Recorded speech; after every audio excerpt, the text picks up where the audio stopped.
Hello to my low brass players. Let's go through our E flat concert scale, which is on the back of our fundamental warm-ups number 2. Okay. Now I want to do a real quick explanation because you're seeing some stuff here that you haven't seen before. It may have been a while since you've seen something that looks like this. Okay. Our scale goes from E to E following the alphabet. So every note of the music alphabet one by one. But starting at B flat, the notes get a little bit high, and so I've given the option here for notes to go low instead of B flat, C, D, and high E flat, B flat, C, D, and E flat low. I do want you to really push and practice to try and get those high notes, okay? But the low notes are an okay option if you need them. So let's go to our How to Practice for Band worksheet or handout. This is in our band binders, and let's review all the steps to make sure that we're working this out appropriately. Okay, so step 1 is to count it out loud. Use your foot tap metronome and use a steady beat. Now I'm not going to walk you through that because I know that you guys can do that on your own. Okay, but use a metronome and count through this entire scale through 104 and then 105, 106, 107, the arpeggio that's called that follows it. So be sure you've counted through there. Let's move to step 2. Note name it out loud. Okay, and this is where I can go to Masters of the Alphabet to help me with my scale. Or I can just read off of the music if I feel comfortable. Okay, E flat to E flat or E to E, using all the notes from Masters of the Alphabet. Okay, here at the arpeggio, we may have to spend a little bit of time slowing down and naming those notes, or maybe even writing one or two of them in at first. For now, I'm going to reference my Masters of the Alphabet because that's how I build scales, okay? And I'm on the E line of Masters of the Alphabet. I've got my metronome going. You can use anywhere between like 60 and 72. I'm going to use 72 today. Ready and go. E, F, G, A, B, C, D, E, D, C, B, A, G, F, E, and now I'm going to name my arpeggio. E, G, B, E, D, B, A, F, E. All right, guys, and that went really, really well. Good job. Take some time here, pause the video, and practice your note naming until you feel really comfortable with it. Okay, and now we're going to come back and it's time to add our key signature to our scale. So you may have noticed, Mr. Cronin, you weren't saying E flat and A flat. You're right. At first, I just said the generic note names, okay? But I do need to apply my unique key signature. And you guys remember this, it's time for our key signature chant.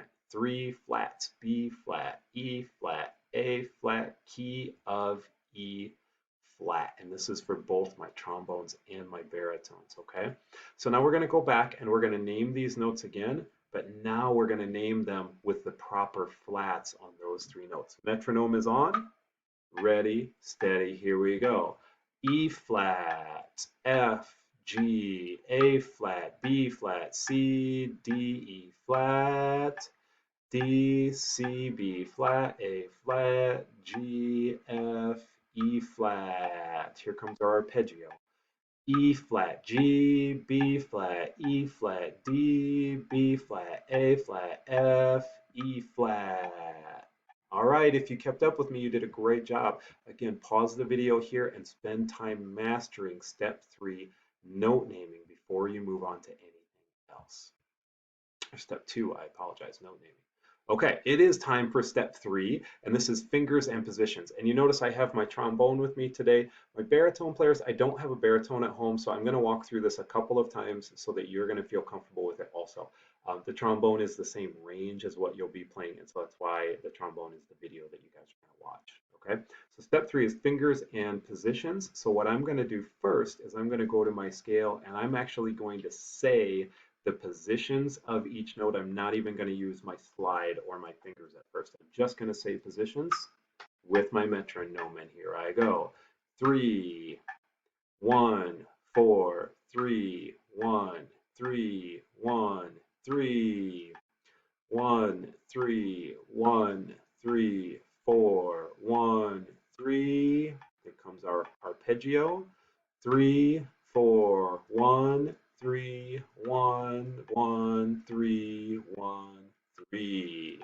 Okay, and then next, as a trombone or a baritone, it's time for fingers with that. So I'm going to use my trombone for this one. I'm going to move through each of those positions.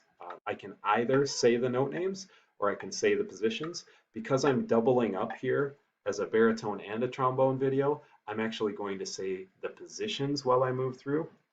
And then you may be wondering, Mr. Cronin, we've only played up to high C, so where did the rest of these notes come from? And of course, that's when you're going to go to your fingering chart, which is on page 46 and 47 of your lesson book.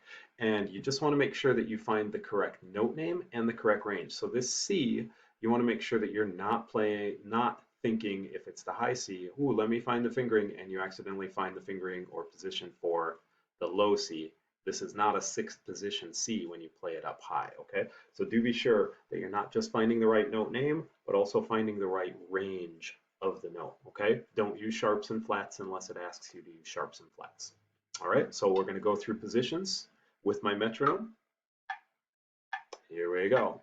3, 1, 4, 3, 1, 3, 1, 3, 1, 3, 1, 3, 4, 1, 3, measure 105 arpeggio, 3, 4, 1, 3, 1, 1, 3, 1, 3.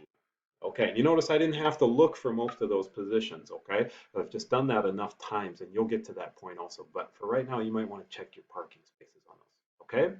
So I've gone through the first 3 steps, and of course, we're going to pause and spend some practice time on that. First 3 steps, I feel really good. I'm keeping a steady beat. Step 4, I am not going to make you guys watch me silent play this, okay? But do be sure that as you silent play, you're tonguing properly and you're breathing really well, okay? So finally, it's step 5. And I want you to stop and think about this, guys. If you have mastered step 1, really truly mastered it, you can count it out loud with a steady beat. If you truly mastered step 2, you can note name it out loud with a steady beat. Step 3, you can do your fingers or positions out loud with a steady beat.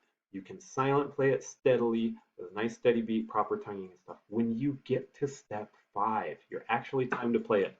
It's going to go awesome, right? So this is going to go really, really well, I think, guys. This is step 5. I'm going to play it twice for you. First, I'm going to go down to the low notes, okay? And that's a viable option for us. And then second, I'm going to go up to the high notes. I do need to stand to play this, guys, so I hope you don't lose me in the camera here. See if I can keep you out of the light a little bit as well. Okay, so this is our concert E flat scale low notes. Ready? Here we go.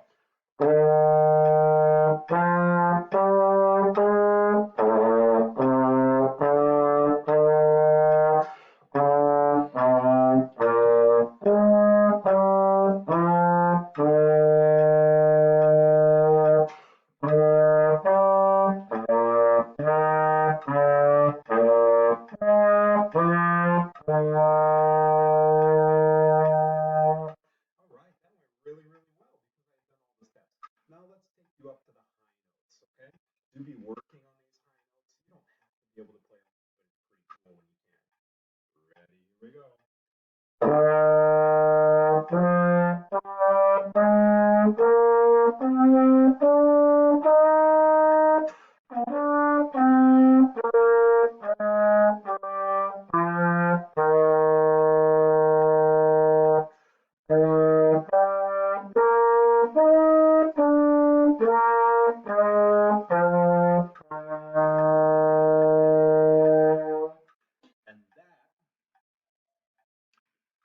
Hopefully computer audio is going to let me talk to you again. That is our concert E flat scale. I hope you guys have a ton of fun with it. Keep sending me your videos. Please send me a video, send me a link of you playing your concert E flat scale. Send me a picture of the goofy places that you're practicing your instrument, okay? Drop me a line, let me know you're okay. Have fun with your E flat scale, guys.